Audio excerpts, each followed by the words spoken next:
The Amazing Benjamin Franklin. Introduction. Have you ever wished you could swim like a fish?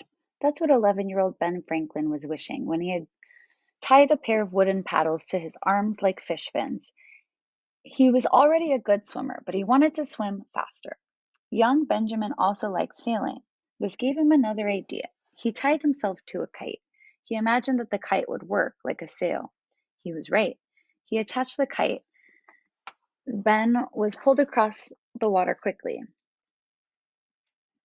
A founding father. Not only was Ben Franklin a great inventor, he also signed the Declaration of Independence and the Constitution of the United States. His picture is on the $100 bill.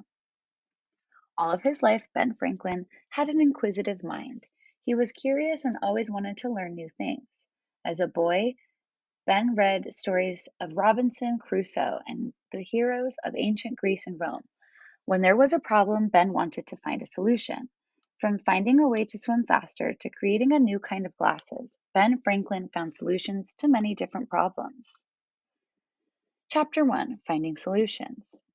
Benjamin Franklin was born on January 17, 1706, in Boston, Massachusetts. His father couldn't afford to send him to school for long, so Ben started to work in the family shop when he was 10 years old. When Ben was 12, he began working for his brother James, who was a printer. Ben worked hard to improve his writing skills. He would examine the work of famous writers and do his best to copy their style. James published a newspaper. Ben wanted to write for it, but he was only 16.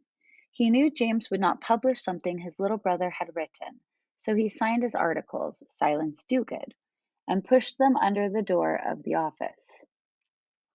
James published Ben's articles, and "Silence Dogood" became popular with the readers. When James found out that Ben had tricked him, he was furious. The brothers never got along after that.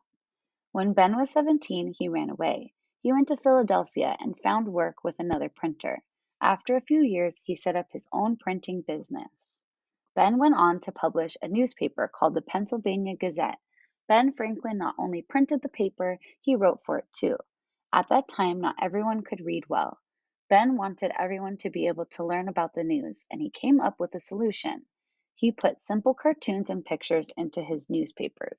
Then even people who couldn't read could find out what was happening in the world.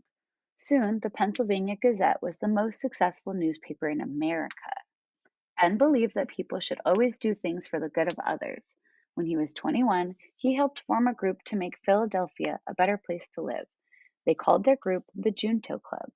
The Junto Club had 12 members, all men who worked in the city. The Junto helped to start a hospital, a high school, a library, a university, and an insurance company.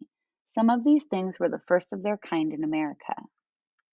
In the 18th century, fire was an enemy. Houses were built of wood and very close together, so fire could quickly destroy a whole neighborhood. Ben decided Philadelphia needed a fire brigade. He had seen fire brigades at work in London, England, and in Boston. With a group of others, he had helped set up the Union Fire Company. They bought pumps, ladders, buckets, and other equipment to fight fires. Ben's idea made the city of Philadelphia a much